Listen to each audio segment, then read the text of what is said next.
हैं? इसके अंदर 64 वर्ग होते हैं। कितने होते हैं? 32 तो सफेद रंग के होते हैं और 32 ही काले रंग के। ठीक है, ये 64 होते हैं। हम जिसको खेलते हैं ना, अब मान लो ये चेस है, ये खेल रहे हैं तो हम सामने जाते हैं, ये सामने जाएंगे ना, तो इनको तो कहते हैं रैंक। क्या कहते हैं? और ये जिस पे ये आगे बैठे हुए हैं ना, इनको कहते हैं फाइल। क्या कहते हैं? फाइल। और ये तीर से चलते हैं ना कोने से कोने पे, इनको कहते हैं डायगोनल। क्या कहते हैं? अब सिपाही, एक टीम में सिपाही होते हैं 8। ये दिख रहे हैं ना आपको? आगे आगे वाली लाइन किनकी होती है? सिपाहियों की, जिन्हें कहते हैं प्यादे। हिंदी में तो कहते हैं प्यादे शतरंज की भाषा में, और अंग्रेजी में कहते हैं उसको पॉन कहते हैं। क्या कहते हैं? 8 सिपाही इधर होते हैं। ठीक है, अब देखो कोने कोने पे बैठता है हाथी। क्या बैठता है?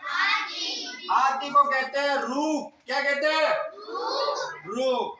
हाथी के पास में बैठता है घोड़ा। कौन बैठता है? घोड़े को कहते हैं शतरंज की भाषा में नाइट। क्या कहते हैं? फिर उसके पास में बैठता है ऊंट। ऊंट को कहते हैं बिशप। क्या कहते हैं? बिशप। फिर आ जाता है ये राजा।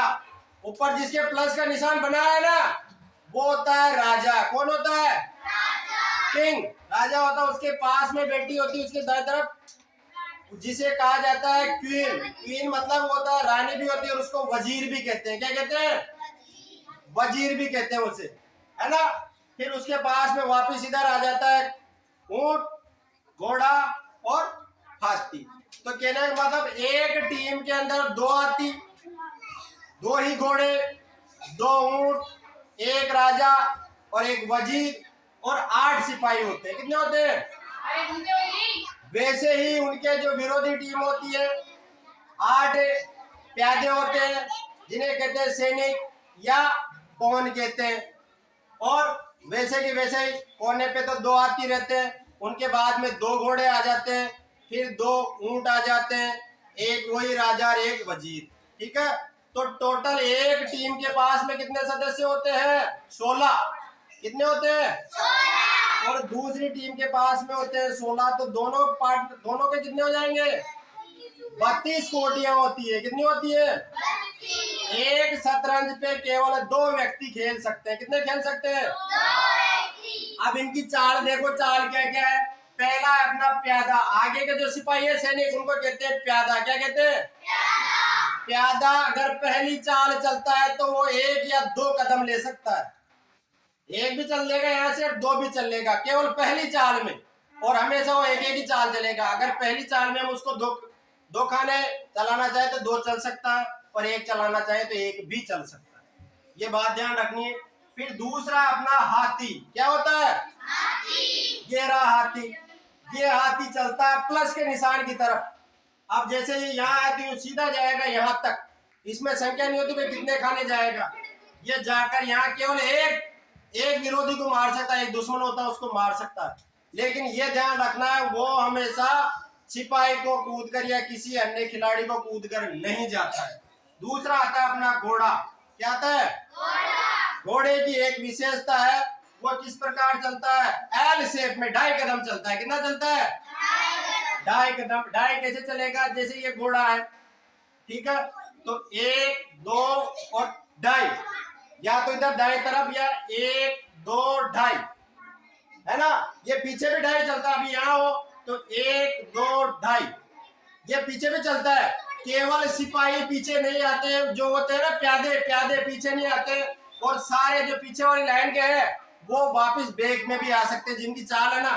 फिर उसके बाद में आते हैं ऊंट। क्या आते हैं? ऊंट को कहते हैं बिशप। बिशप चलता है खाने से खाने, गुणाकार में, गुणा की शेप में चलता है। अब मान लो ऊंट यहाँ कहाँ है? यहाँ है काले खाने पे, तो ये काले खाने पे जाएगा, इधर इसको खा सकता है। जो इसकी विरोधी टीम है ना, विरोधी को खाएगा, खुद की टीम वाले को नहीं खाएगा। फिर उसके बाद में आता है राजा। राजा चारों तरफ चल सकता है, लेकिन 1 खाना चल सकता है। कितना चल सकता है? 1 खाना ही चल सकता है। ये राजा हो गया आपका। राजा के बाद में आती है रानी, जिसे कहते हैं वजीर। क्या कहते हैं? वजीर चारों तरफ चल सकता है। क्या चलता सकता है? चारों तरफ चल सकता है, लेकिन उसमें क्या है? खानों की बाध्यता नहीं है। अब ये रानी यहाँ है तो ये यहाँ पर इसको मार सकती है, इधर होगी तो इधर भी मार सकती है। ठीक है, ये नियम आपको आ गया पता। अब अंत में क्या होता है? चेस और मेट कब होता है? जब अगर हमें विरोधी टीम के राजा को बांध देते हैं, उसको भाई उसके पास में कोई चांस नहीं होता, उसको मार देते हैं। अगर राजा मर जाता तो वो टीम जीत जाती है। एक बात और है, किसकी? सिपाही की, जिसे कहते हैं प्यादा। क्या कहते हैं? अगर प्यादा यहाँ जो विपक्ष की टीम है उसके अंतिम खाने तक चला जाता है, कहाँ चला जाता है? तो ये वजीर का रूप धारण कर लेता है। क्या हो जाता है? जो वजीर की शक्तियां होती है सारी सिपाही में आ जाती है। तो ये नियम आपको ध्यान रखना है। आगे समझने में सबके? चलो ठीक, धन्यवाद।